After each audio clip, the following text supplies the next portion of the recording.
Oke, bismillahirrahmanirrahim. Assalamualaikum warahmatullahi wabarakatuh. Halo semuanya, salam sejahtera untuk kita semua. Pada episode kali ini kita akan mempraktekkan hasil dari diskusi kita yang kemarin tentang bagaimana sebuah perdagangan internasional dilaksanakan dengan metode letter of credit. Nah, di mana di letter of credit itu kita menggunakan sistem mempercayakan kepada bank ya, jadi baik eksportir maupun importir mempercayai sebuah bank untuk melakukan negosiasi ini. Nah, nanti dari bank importir menerbitkan letter of creditnya, nanti disampaikan oleh bank yang dipercaya oleh eksportir supaya apa? Supaya nantinya eksportir ini bisa mempersiapkan berbagai macam dokumen yang dibutuhkan untuk mensukseskan jalannya transaksi perdagangan internasional. Sebelumnya saya share screen terlebih dahulu.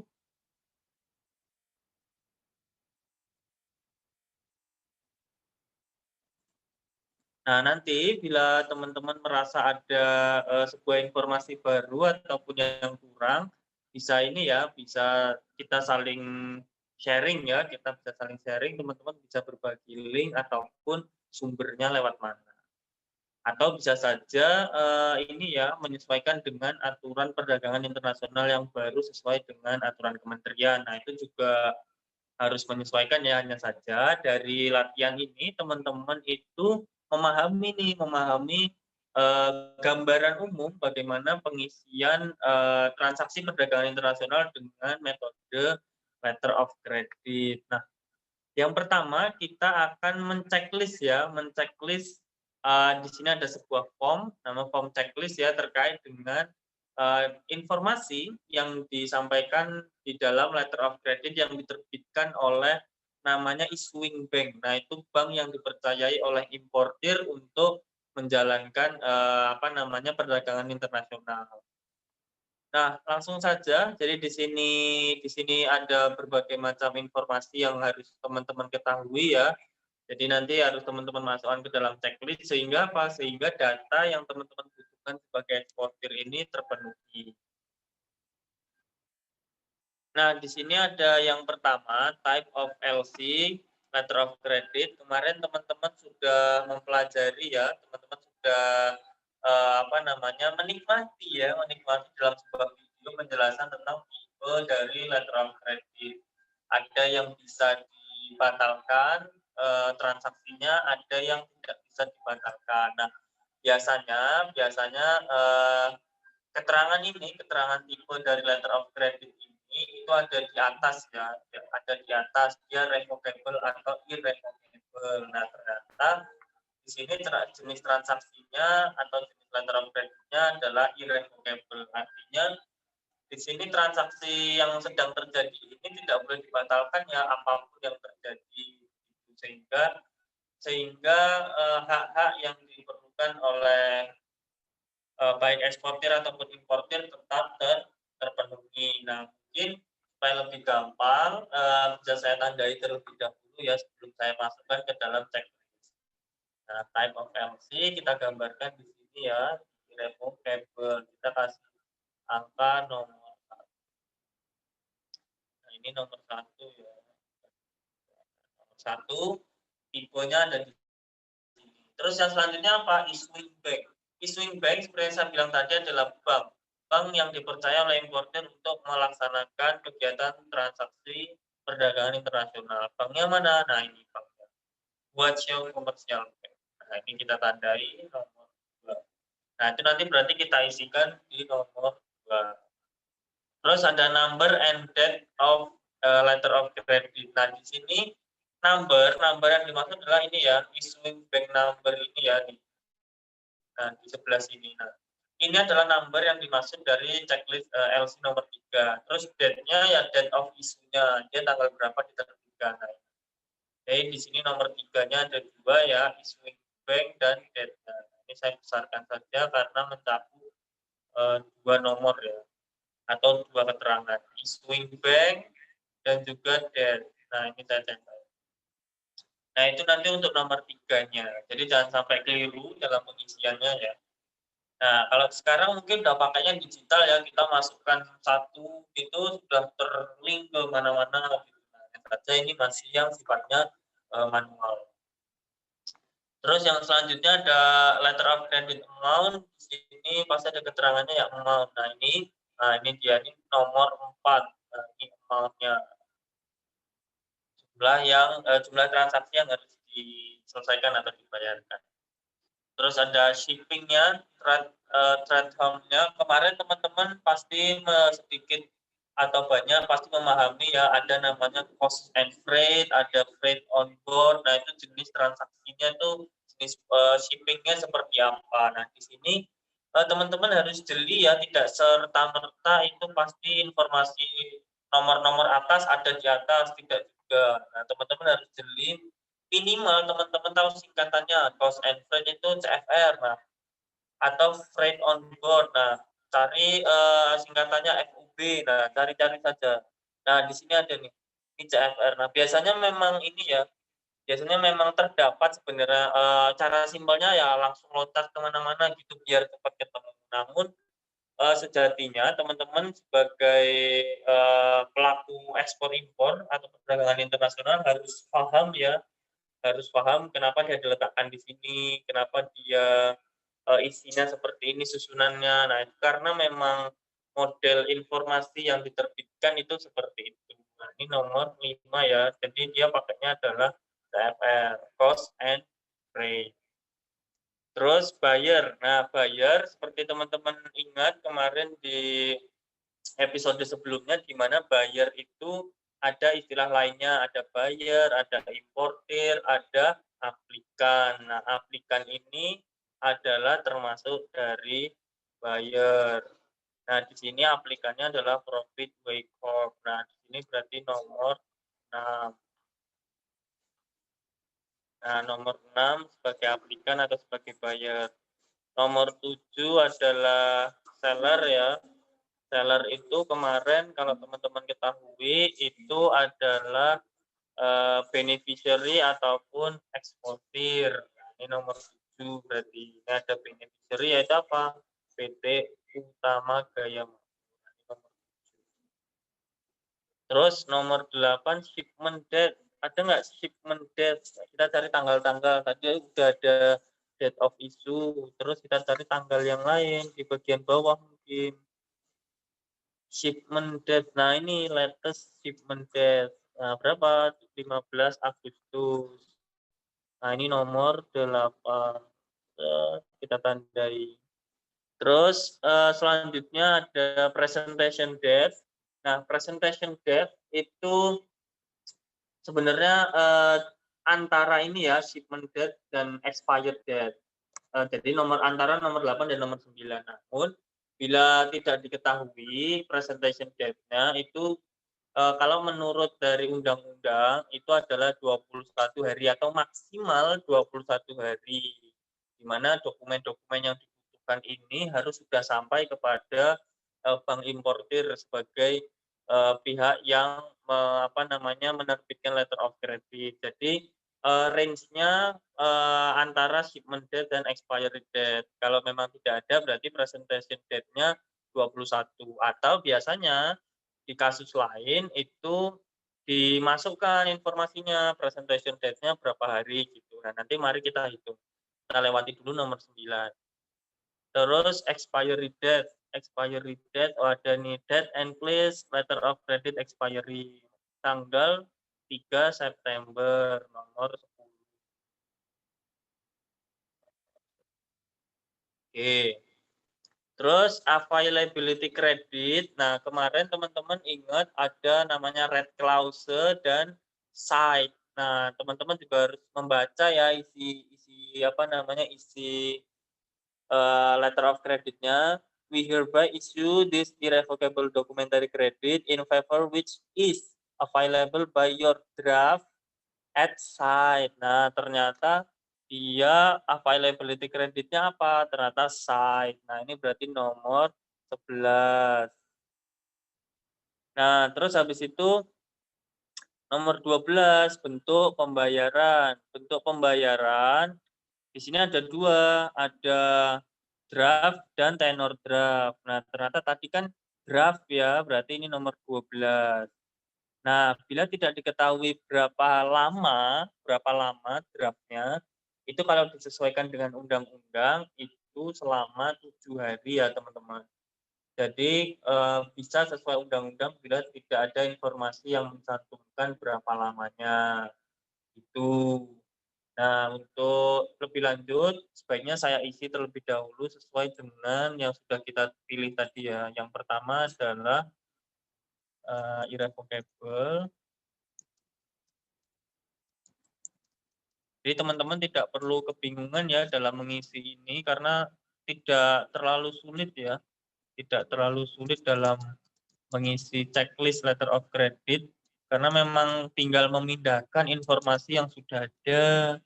Jadi jangan sampai teman-teman merasa wah kegiatan perdagangan internasional itu ribet, ribetnya nggak bisa diselesaikan. Nah salah, selalu bisa diselesaikan. Hanya saja tinggal teman-teman apa namanya mau bersabar atau tidak. Itu sebentar ya sambil saya isi terlebih dahulu.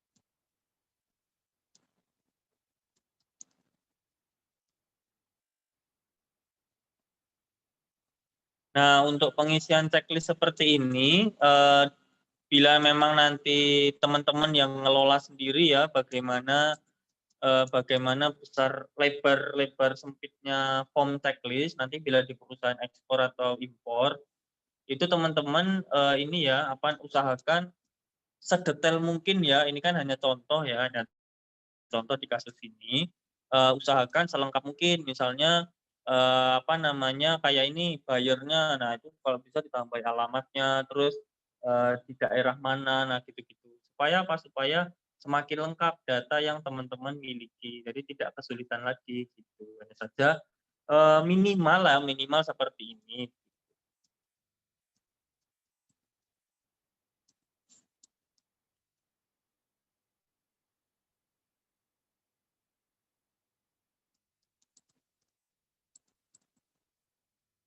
Nah, mari kita lihat untuk presentation date-nya sebelum lanjut ke nomor 11 dan 12. Nah, ini kan 15 Agustus. Terus habis itu sampai 3 September. Agustus itu kan 31, berarti 16 nih. Dari 15 sampai 31, 16 tambah 3, berarti 19 hari. Masih masuk. Karena memang tadi bila tidak tercantum itu selama 21 hari. Namun teman-teman harus memperhatikan ya, memperhatikan shipment date dan expiry date-nya. Nah, itu berapa selisihnya. Jadi maksimal 21 hari ya, jangan sampai lebih. Karena itu sudah aturan dari undang-undang tentang perdagangan internasional. Availability criteria tadi apa? ETSI. Untuk pembayarannya apa? Draft selama 7 hari. Sesuai dengan undang-undang yang berlaku. Nah, selanjutnya nomor 13. Nomor 13, nomor 13 ini kan dokumen required, ada nggak ya? Coba kita baca tadi sampai sini.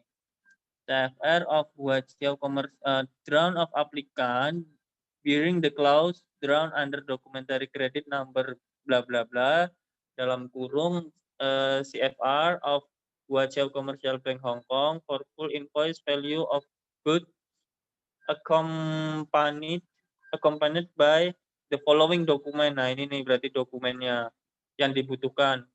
Ini ada 3 ya, itu berarti nomor 13. Nah, teman-teman di sini kan ada tulisan PC. Nah, PCs ya. Jadi nanti disebutkan berapa jumlahnya. Misalnya di sini kayak sign commercial invoice in quintuplicate, artinya berkali lipat. Nah, itu berarti banyak ya, butuh banyak butuh banyak, berarti kan minimal 2 untuk kebutuhan internal dan kebutuhan eksternal. Nanti ditulis saja, karena di sini ada pieces ya, tulis saja minimal 2 gitu. Atau kalau memang tidak tersedia piecesnya tulis saja berkali lipat, gitu. Jangan dibilang tidak terhingga lah, itu kan nggak jelas ya berapa. Terus yang kedua ada sign packing list in quadruplicate, nah berarti 4. Terus full set of clean on board. Bill of lading ada, full name address nggak ada, nah berarti minimal 1. Atau 1 set ya, full set gitu aja yang apa boleh. Jadi karena diminta pieces ya, jadi harus jelas jumlahnya berapa. Nah itu untuk nomor 13. Nomor 14 reimbursing bank, di sini itu adalah bank yang mencairkan uang dari eksportir, yaitu uang apa lah ini adalah reimbursing bank, adalah bank yang dipercaya oleh eksportir. Nah ini berarti siapa? BNI di sini ya, ini berarti nomor 14.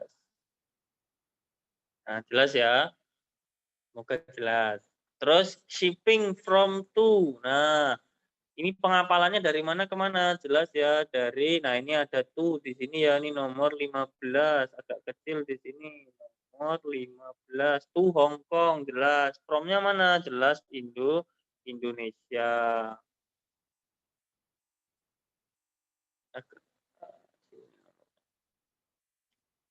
Terus, partial shipment, ada nggak? Oh ada nih tulisan partial shipment, not allowed, nggak boleh. Nah ini nomor 16, partial shipment. Nah ini shipment from, shipping from apa nah? Any Indonesia port to Hong Kong. Transshipment nomor 17 nih, not allowed. Nah, ini ya. Terus description of goods. Mana? Nah ini covering. Nah ini berarti nomor 18. Oh enggak jelas ya. Angka 8. Nah, coba diperbaiki. Nah nomor 18. Reimbursement clause ada enggak? Sepertinya tidak ada ya, karena tidak ada keterangan tentang reimbursement clause, berarti ini dikosongi. Nanti di strip special condition. Nah ini special conditionnya ada enggak? Ternyata ngikut coretannya.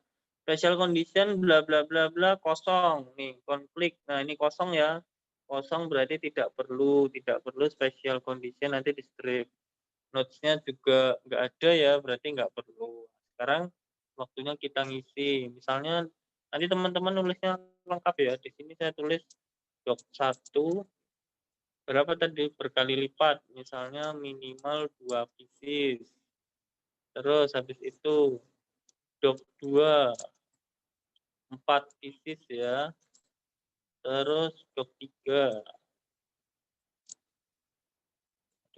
loading ya. Minimal 1 pieces atau full set tadi ya, 1 set. Nah, terus reimbursement bank-nya siapa tadi? Bank Negara Indonesia. Bank Negara Indonesia, Tabang Juanda.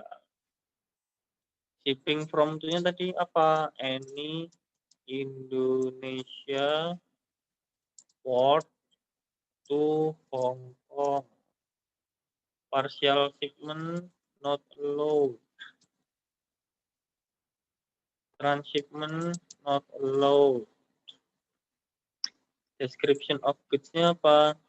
35.400 yard of polyester Musgrave 5B. Bentar, ini harus dibenerin nih biar agak rapi ya.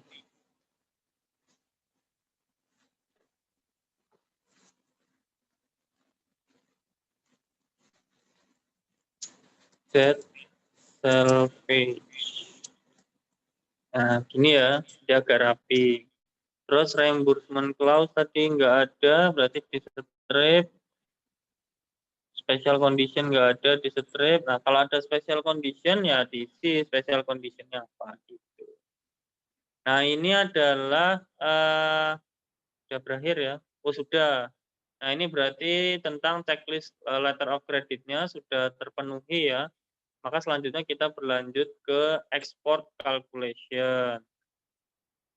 Nah, kita juga harus menghitung nih biaya ekspor dan berapa untung yang kita peroleh gitu ya. Jadi jangan sampai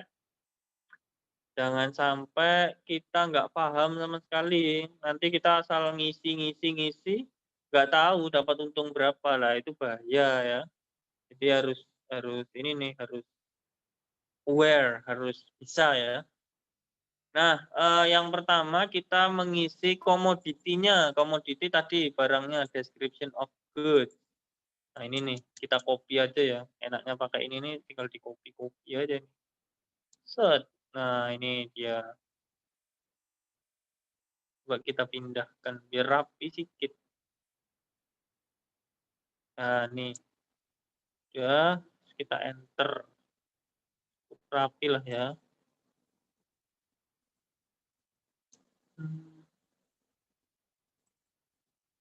Nah, ini kita kecilkan aja nih ukurannya. Sangat 8 gitu. Nah, ini. Nah, ini kan agak sip.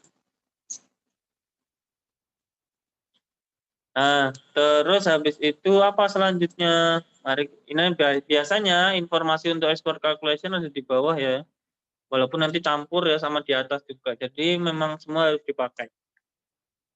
Sales price CFR. Nah, mari kita tandai. Sales price CFR mana? Nanti saya kasih tahu ya di sini. Ini halaman berapa sih?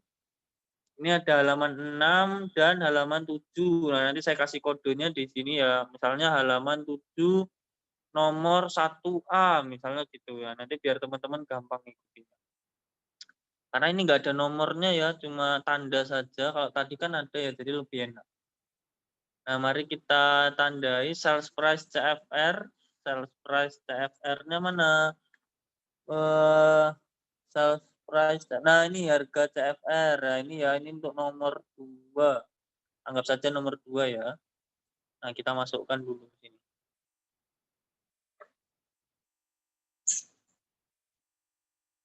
Sales price CFR itu berapa USD 2.65 per yard.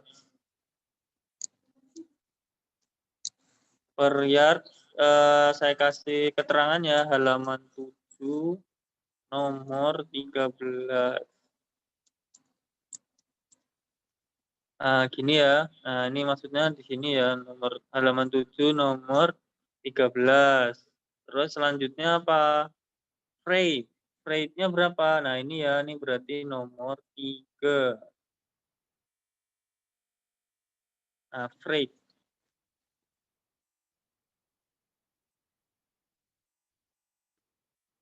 Rate-nya adalah USD 3.50 per roll. Nah, ini kan karena per roll ya, maka kita ubah ke dalam yard. Berarti USD 3,50 dibagi 100. Ayo, kenapa 100? Karena di sini ada keterangan 1 roll sama dengan 100 yard. Iya, keterangannya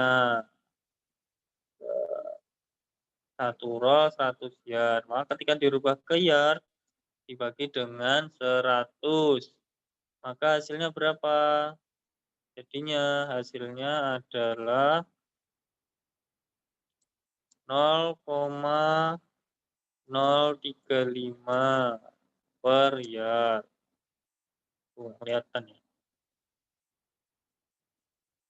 Wah, loading. Bentar ya. Nah, ini saya tarik.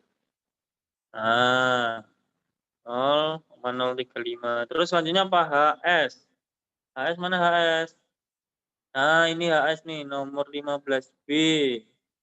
Saya tandai nomor 4. Nah, saya isi di sini HS. HS adalah 5909111900. Gimana ya saya ngasih tahunya ya? Saya kasih tahu di atasnya saja ya nih. Halaman 7 nomor 15B HS. Itu ya keterangannya ya, jangan sampai ketinggalan. Nah, itu saya kecilin aja ya. Gini ya, kelihatan nggak ya? Kelihatan lah ya, sedikit-sedikit lah. Nanti bisa teman-teman zoom ya, videonya bisa di zoom. Kalau bisa, insya Allah bisa lah. Kecil sangat ya. Coba saya besarkan lah, biar nampak. Nah, nih. Nanti agak pusing sedikit, nggak apa-apa lah ya, agak pusing sedikit. Diskon. Nah, di sini sebenarnya tidak ada diskon ya, kalau teman-teman baca. Terus banker surcharge, kayaknya juga tidak ada ya banker surcharge. Nah, sehingga kita turunkan ya, kita turunkan. Nah, ini dipindah ya, biar nanti teman-teman ngitungnya gampang. Nah, ini dipindah-pindah. Karena nanti harus dihitung ke bawah ya. Ini 2,65 tadi. Bentar loading.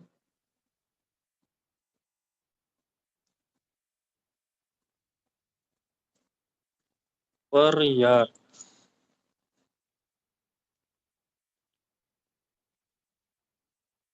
2,65 per yard. Sudah nampak ya.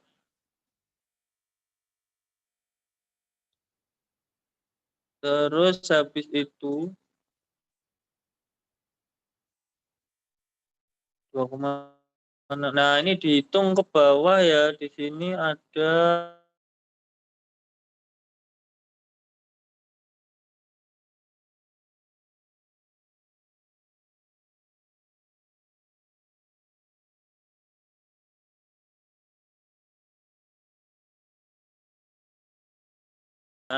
karena di sini itu 0 ya, dari hasil diskon dan banker surcharge itu 0.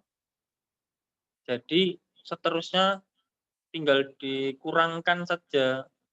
Aduh, USD berapa? 2,65 dikurang 0,035 bila dibulatkan 2,62 per yard. Nah, gitu ya. Jadi itu dikurangkan ya, bukan ditambahkan. Jangan sampai salah. Coba saya besarkan aja biar teman-teman nampak tulisannya. Nah, tuh. Karena ini ya, ininya jarak titik-titiknya jauh sekali ya. Saya geser. Nah, itu untuk sales price FOB-nya, freight on board-nya 2,62 per yard dolar ya. Nah, sekarang kita mau rubah dalam rupiah. Nah, devisa umum itu dalam artian nilai tukarnya ya 100% ya pasti. 100% dikali berapa? Dikali dengan sales price. Oh, bukan. Devisa umum ini dikalikan dengan harusnya buying rate ya.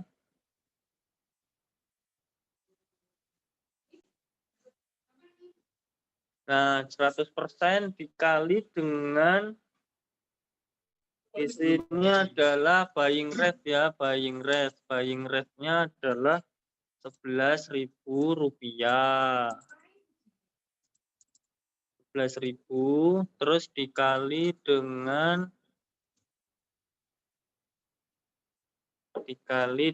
tadi USD 2,62.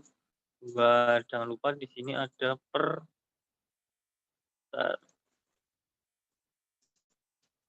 USD. Nah, baru dijumlah ke sini berapa rupiah hasilnya. Hasilnya adalah nggak lurus. Rp 28.820 rupiah per ya. Nah, gini ya. RP-nya sudah ada, nggak usah pakai RP.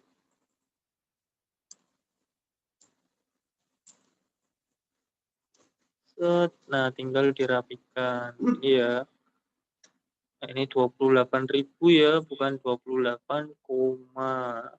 nah, terus selanjutnya yang kedua adalah apa? Provisi untuk bank. Jatahnya bank berapa? 0,25%. Nah, ngitungnya bukan pakai harga beli ya, kayak devisa umum ya, tapi pakainya harga jual karena bank yang ini ya menerbitkan. Saya membeli dolarnya. Rp 12.000. Terus dikali dengan sama ya, dikali dengan USD 2,62. Nah, jadi hasilnya berapa? Hasilnya adalah 78,6 per miliar. Nah, ini dirapikan sedikit ya, biar lurus ke jalan yang benar. Nah, benar. Harusnya sih gini ya. Terus habis itu selanjutnya ekspor teks 0% ya, berarti diisi 0%. Berarti hasilnya pun ya 0 ya. 0. Ini juga 0 rupiah untuk pajak ekspornya. Nah, jadi hasilnya adalah berbuah apa? Ekspor draft result. Berapa? Nah, di sini. Ini hasilnya itu di apa? Dikurangkan ya. Jadi hasil dari harga ini, harga yang nanti dibeli oleh importir, terus dikurangi sama pembagian bank ya. Nah, jadi ini jangan ditambah, tapi dikurangkan. Maka hasilnya jadi 28.741,4 per yardnya. Nah, ini harga per 1 yard. Nah, di sini padahal ada 35.400 yard. Nah, wajar ya kalau ekspor itu nihil.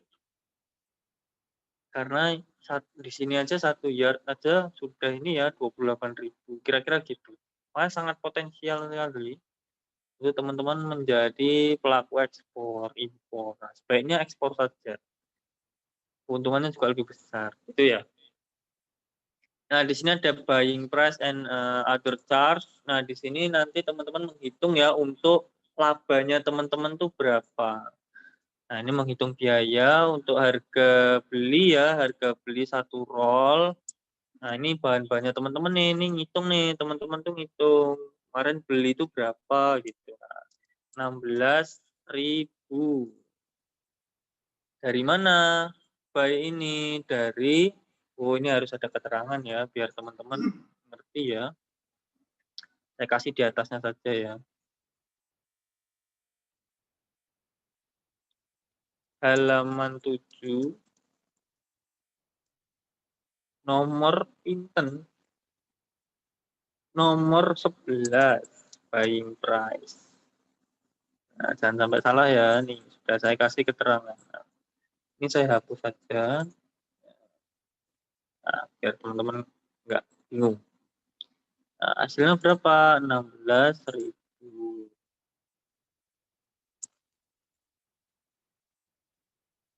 Terus transportasi. Transportasi 15.000. Nah, di sini karena ini ya dirubah per yard ya, ngitung transportasinya, maka di sini diganti 1/100. Nah, kan roll ya di sini transportasinya. Nah, ini diganti 1/100. Jadinya berapa? Sebentar loading. Sini Rp 15.000. Wah, ini keterangannya di mana ya? Agak susah ini. Oh, ini aja di sebelahnya ini. Jadi berapa? 150 rupiah.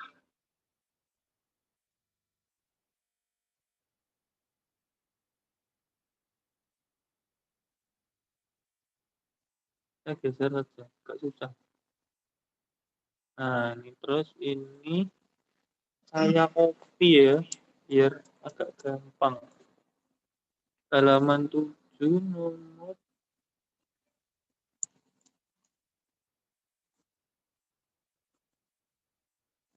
halaman 7 nomor 10.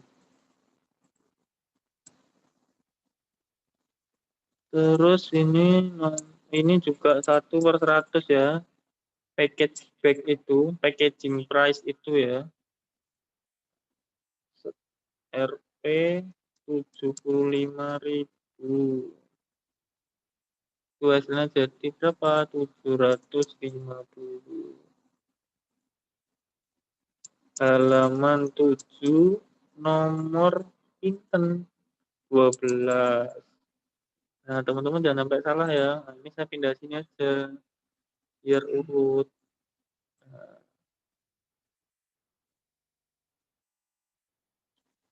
terus package back price sudah MKL ya, sekarang MKL berapa persen? 15%. 15%-nya dari harga beli bahan berapa? 16.000. Loading tiba no. Berapa 15%-nya dari 16.000? 2.400. Nah, siapkan kalkulator ya, Excel aja lah, Excel. Jangan tangan, nah itu susah. Halaman 7 nomor berapa? MKL nomor 9. Nah, itu datanya diambil dari situ ya. Bisa sampai salah. Unplanning cost 10% dari biaya beli 16.000.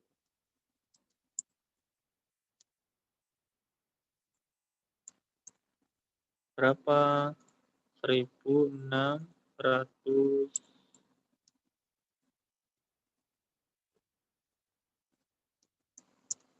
Halaman 7 nomor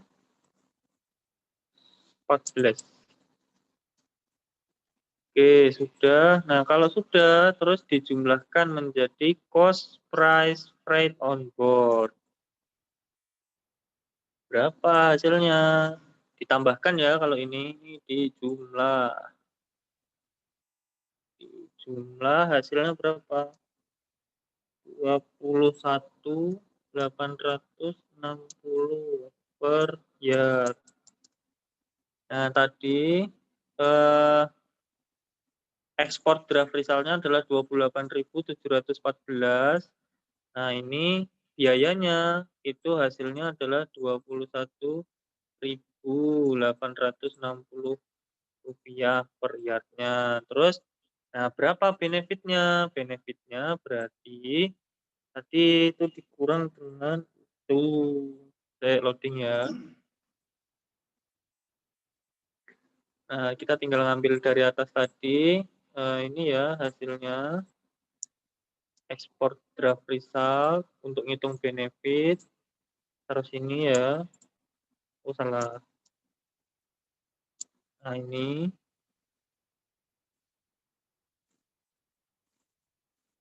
Export draft result RP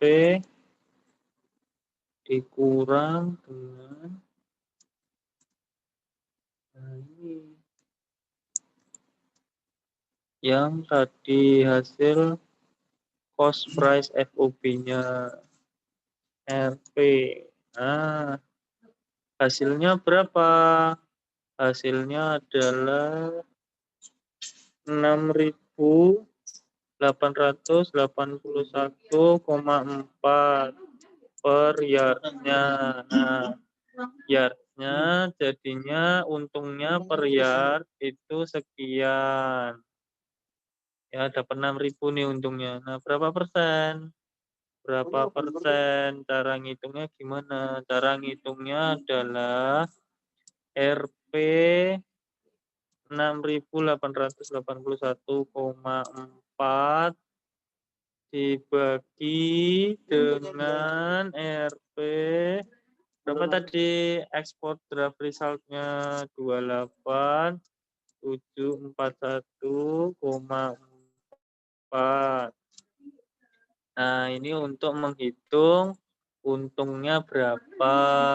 Caranya gitu ya, teman-teman. Baru dikali dengan 100%. Berapa hasilnya? Mari kita hitung. Hitung ya, sebentar saya hitungkan dulu hasilnya.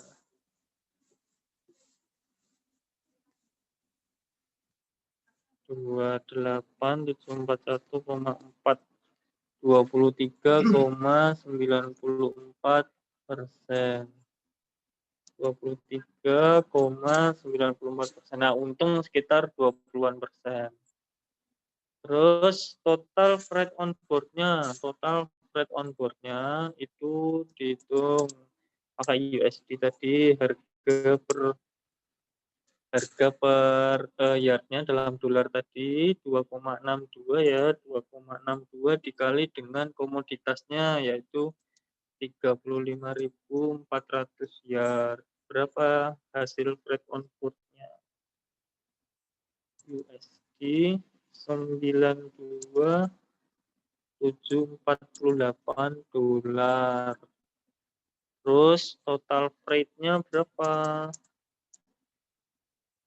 Oh, freight-nya tadi yang 0,035. Nah, ini dikali 35.400.